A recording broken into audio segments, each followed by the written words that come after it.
That's the focal point because it's glowing with the light on it. Exactly. So there's a reason for it. Well, again, it's great to meet you. Thank you for taking a minute out today. I appreciate it. Yeah, absolutely. Happy to be here.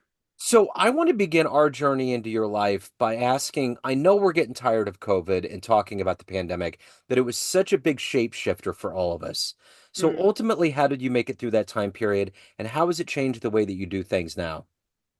Interesting. Well, I had actually closed my clinic a few months before that all started because I was going through some health challenges myself, and I realized that I was being too productive and too much go, push, do, accomplish, and not enough being. And so I shut everything down in January of 2020, and most of that time I was very introspective and in my own healing process anyway. So, yeah, it was a very different experience than a lot of my colleagues who faced the threat of their licenses being removed if they told people the truth about taking care of their immune systems and having immune competence versus just living in fear. Isn't that kind of the way the American health system is, though? It's very reactive and instead of being proactive.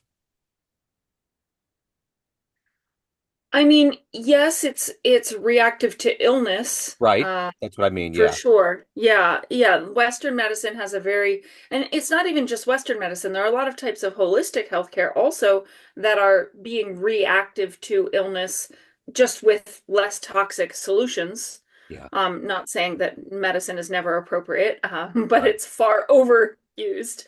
Um, I think that drugs and surgery have their place just as the last two options, not the first two. Yeah.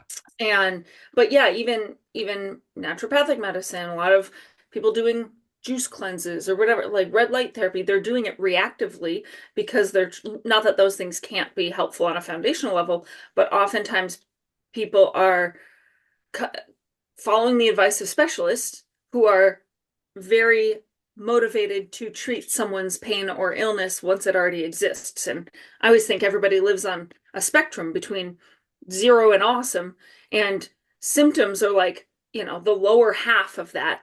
And most kinds of healthcare can only do something if you have a pain or a symptom. And I've always been more interested in, well, yeah, like let's get you out of that, but also this upper half, like how do we get you to your optimum expression of health? Because there's no definition of health that is just the absence of pain and symptoms. Yeah. Yeah. So let's get to the heart and soul of what you do on a daily basis. I'm going to put you in front of a bunch of third graders. It's career day. One of the kids is curious and says, "Hey, what do you do for a living?" How do you answer him?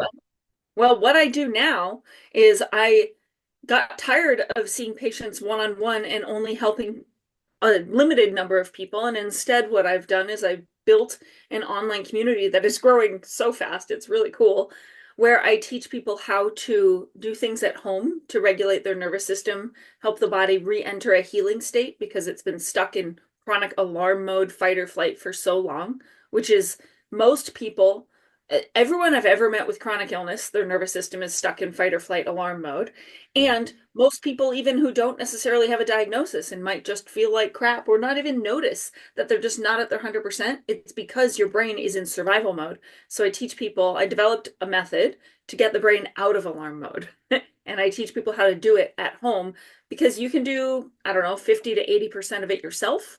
And then I teach people how to find the right providers for you, what kind of questions to ask to make sure they're the right one, what you can do before and after sessions to get better results, all of that in service to giving people more control over their own health and bringing the body not from a place of being broken, but from a place of being adaptive and just stuck in alarm mode into self healing mode because your body can heal itself. It's self healing, self regulating most of the time.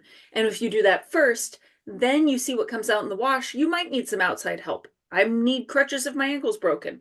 But then you spend a lot less time and money and heartache and pain going from specialist to specialist trying to micromanage the symptoms. So what did And you then want to be? Oh, go ahead.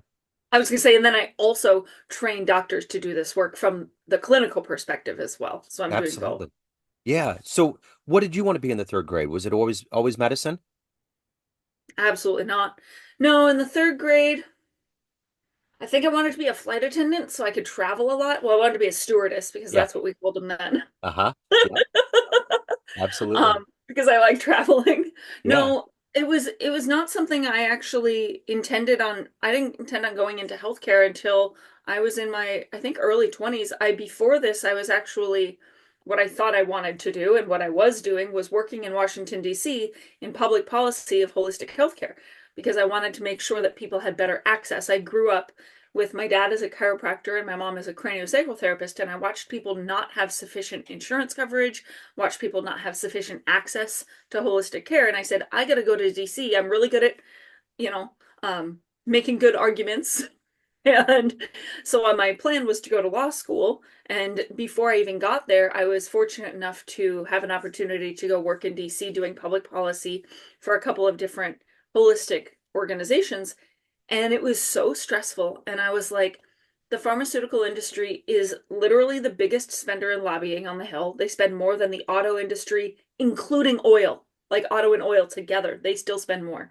And it was so absurd sitting in these congressional hearings, listening to these FDA and CDC people saying stuff that conflicted the scientists that spoke right before them and said, no, no, they're wrong. That doesn't cause these problems. And it's just, it was infuriating. And I said, I want to put the power back into people's hands.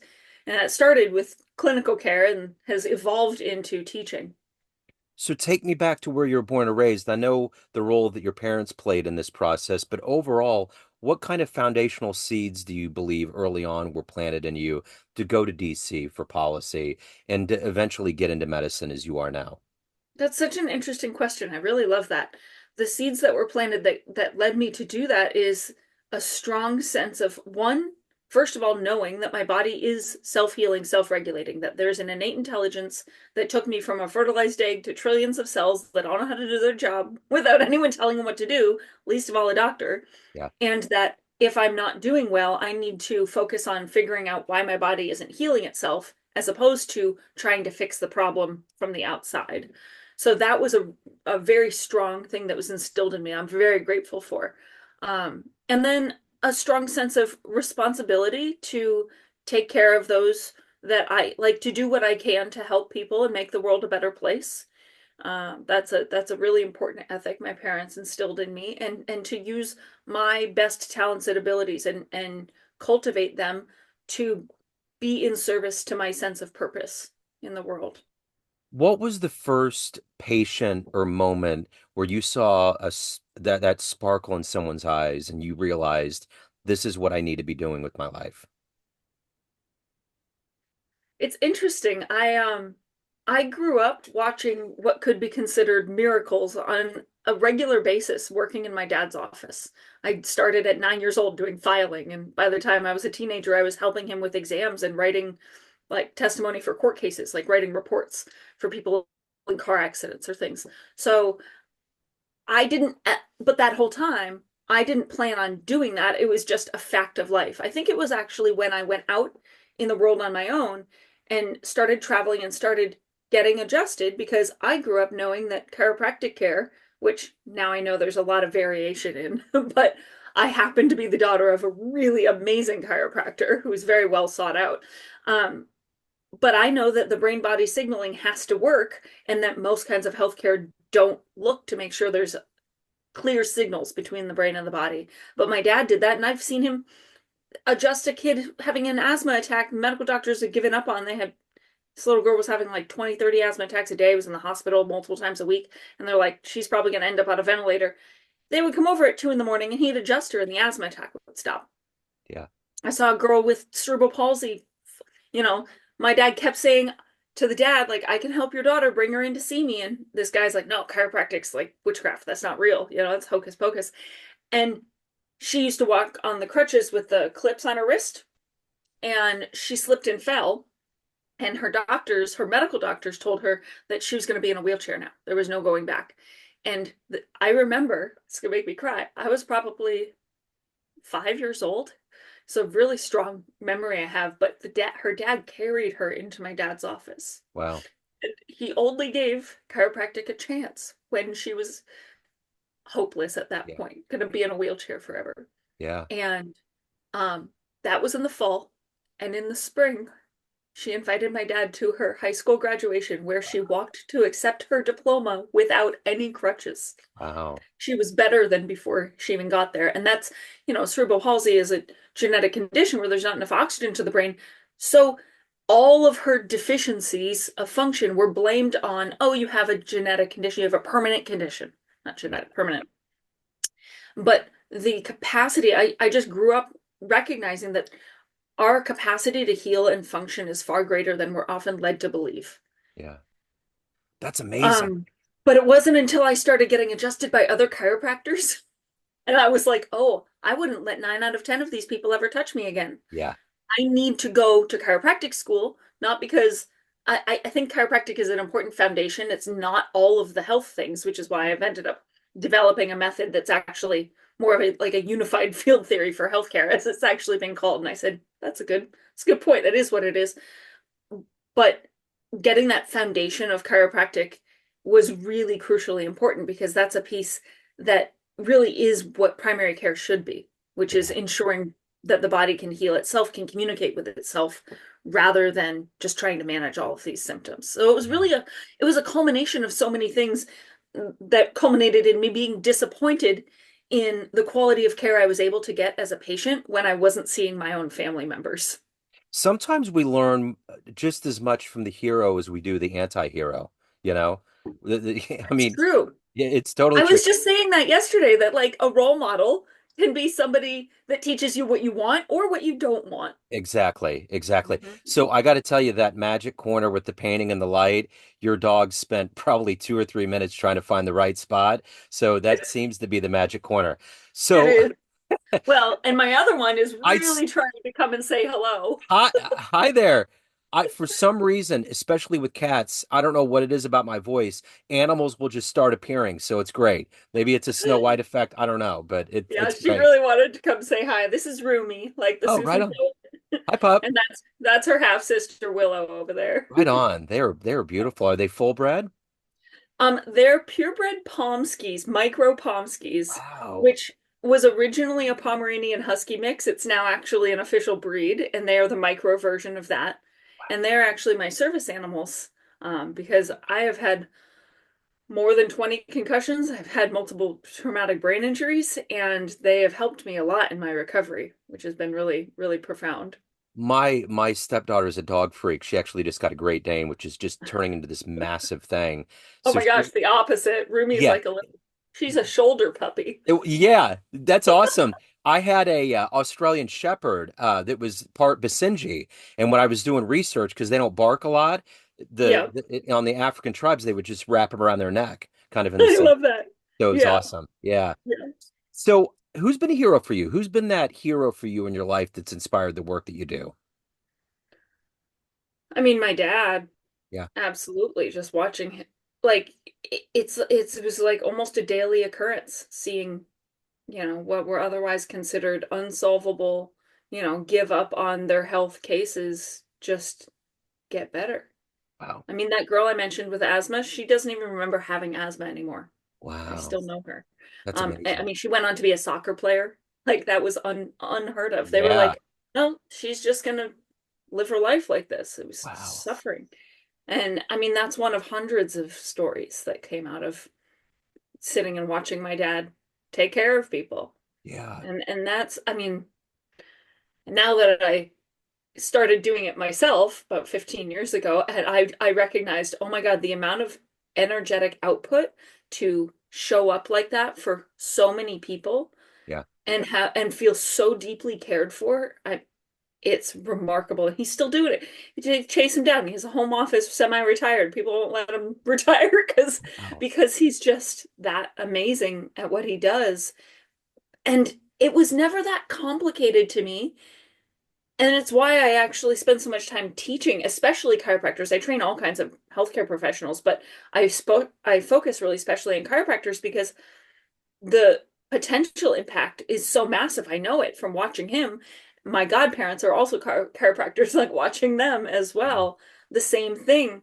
And the skills are unfortunately not taught sufficiently. I went to one of the top three schools in the world and it wasn't enough. But Wow. my dad taught me things, and so I feel really this strong sense of responsibility to pass that on to the next generation of chiropractors so that you and everybody else don't have to fly to come see me. I've had so many people fly in to see me, and my dad too, which is crazy. And I don't think that should be the way. So Yeah. I'm trying to raise the standard of care, but that's all from the inspiration of my dad and Yeah. teaching me a strong sense of purpose in the world and being really intentional about how I live my life Yeah. and being able to share that with other people. I'm just passing on what he taught me.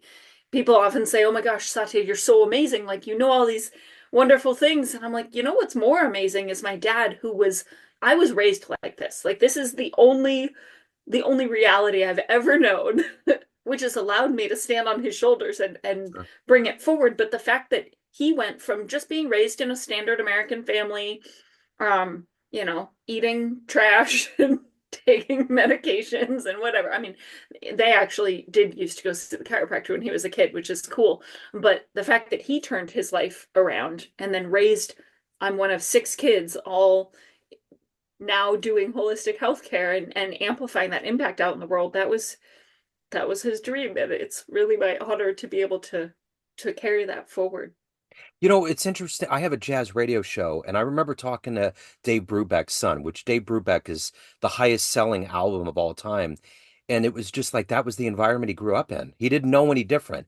Dad would go Right. on tour. He was this guy that changed the face of jazz. He was the first guy on Time magazine. He was this magnanimous guy. And just him telling me stories. I remember he told me a story at one point about how he would have to have his kids help him on tour because early on in his life, he dove into water and hit his head and had a back Mhm. injury. And it was really hard for him, especially as a pianist, to pull things Yeah. in and out of places. But the bottom line is that I'm sitting here thinking, this is the child of this absolute star that's remained a star in the world of jazz, but he doesn't know any different. And I've talked to a lot of kids that have been in that position, and that's just what they do. They grew up and that was their legacy and they're keeping it going. And it's not something they were pushed into. They just felt impelled to do it based on just kind of the life that they saw, like what you saw. I mean, Yeah. I'm thinking of all of these miraculous moments that he has, how he's he remained to be humble and just continue to do what he's done. My gosh, he charges less than most of the other chiropractors in the area. Like he just has he's so grounded and so dedicated to just doing what he can to leave this earth better than when he arrived. Yeah, that's wonderful. And it's you said something a moment ago that I wanted to capture onto. What? Oh man, I lost it. Um, oh well, They always come it'll back come around. back. It's It'll like a come back. carousel. Yeah, it'll come Yeah. back. So let's say you have a dream tonight. You run into that 18-year-old version of you that has a totally different career path than you have right now. And you could give that young version of you a piece of advice based on this life you've lived, the wisdom you've gained up to this point. What advice would you impart on that young version of you? Well, it's not just hadn't embarked on this career path. It's at that point I was in a health decline that we didn't think I would survive more than 5 years. Yeah. So, the advice I would give, she's gonna make me cry this whole interview, That's why Joe. your dogs are coming. Your dogs are like, what the hell is this guy I doing know here? that we need to help you.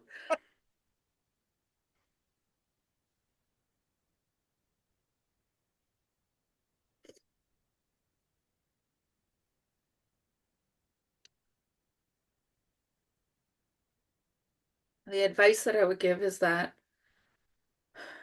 to lean into trusting and knowing that the body can heal itself, and that no matter what depth of illness and pain and mysterious symptoms, because nobody knew what was wrong at that point, Sure. that there is light on the other side, and it's just about finding the right resources, Yeah. which actually in my case was inventing the right resources. Yeah. Yeah. uh, but but remembering, because it's easy to forget when you're in really chronic illness and pain, that yes, the body actually can heal. Yeah. And that you don't need to rush to figure it all out immediately. Yeah. Yeah, So, it's really that there's a quote by Rainer Maria Rilke that's something about living your way into the answers wow, that's deep. instead of figuring out, instead of needing to know the answers to the questions right now, Yeah. just live your way into the answers. So, how are you so astute and just in a good space after 20 concussions? Well, the reason I got so many concussions was that um, I have a brain herniation, which we didn't know for 20 years after it happened. Wow. But I was in a bad car accident when I was 7. I was in the middle seat of a pickup truck, so I just had a lap seatbelt. Gotcha. And we were rear-ended at 50 miles an hour. And I ended up with 3 herniated discs in my neck and another one in my low back. But what we didn't know until almost 20 years later is that I also got a brain herniation that day, that my brain got outside my skull, so sticking out the hole in the base of the skull into the neck. And a concussion is a brain bruise. Yeah. So if you have a hole that should only have one thing, brainstem, and instead it has two things, brainstem and brain, you get brain bruise with even like a good Midwestern hug where they pat you on the back really Yeah. hard. And then I used to actually collapse from that. It would trigger what's called a drop attack. All my muscles would just turn to mush. So that's why I've had so many concussions, because I can get a concussion from whacking my head getting in the car. Yeah. Um, but I've also had several big car accidents that caused that and made it worse. Um, and why I'm doing better is because once I finally knew what was going on and why I was having hallucinations when I was 18, 19, it wasn't schizophrenia. I was having progressive muscle weakness. It wasn't multiple sclerosis. These are all things they thought I might have. It was actually that my brain was sticking out and Oh, I needed an upright MRI, sitting upright instead of laying down to see it, which yeah. was just by coincidence, like not coincidence, but perfect synchronicity of the universe that I had Yeah. the upright MRI looking for MS plaques. Yeah. And I looked at the surgical options, which were pretty barbaric sounding to me. I didn't like them. And when I looked at the literature, they had poor outcomes. And I said, well, what's pulling on my, they wanted to cut the spinal cord from pulling or stop the skull from compressing. And I looked at different kinds of non-invasive manual therapy that could help accomplish the same mechanical goals as the surgeries. Um, and literally with me as a guinea pig, like, created these fascia releases in the soft tissue, the fascia of the body, to reduce the tension on my spinal cord. And also, I was taking care of, I specialized in kids with sensory processing difficulties. So my patients were mostly kids with autism, dyslexia, schizophrenia, Tourette's, ADHD. And I was like, wow, they have a lot of the same symptoms that I have, having had head trauma. And also, their stressed out parents taking care of high need kids also have a lot of the same symptoms. And at the center of that was this nervous system dysregulation that I spoke about earlier. I mentioned when the brain gets stuck in an alarm survival mode. And so I also ended up developing some exercises modified from my background in dance and yoga and Yeah. neuroscience, like all together, Yeah. that help calm down the nervous system so that I'm able to, even if something were to trigger me now, which is inevitable sometimes, I Sure. have things that in 30 seconds, 2 minutes, can bring me back down out of that and get me back to functional so that I can go be a person in the world instead of just being stuck at home because everything in the world was too much for a long time. Yeah. So at the end of the day, everyone has a perception of you. Family, friends, everyone that's a part of your community, everyone that's known you, but you run the show. What's your perception of you? Who do you think you are? Well, first and foremost, I think like everyone, I'm a spirit being having a physical experience, Yeah. not the other way around. Right. And um, I am a healer first and foremost of myself, and then a teacher to share that with other people. And, I don't think I can heal anyone else, but I can certainly bring someone to a stand for themselves. I think of myself kind of like a Sherpa. I've climbed the mountain. I can help other people climb the mountain too, and I find that really important. Yeah. And I'm a sister, and I'm a daughter, and I'm a friend. I have a lot of roles in my life, and most importantly, I think is connection with my own sense of spirit, and Yeah. then connecting on a spirit level with those around me, because we're all, what is the quote? We're all spirits walking each other home. Yeah. Yeah. So let me ask you this. If we get off this call, time machine pulls up in front of your house, you can go anywhere in the history of time and see one event happen in front of you. What would you love to see?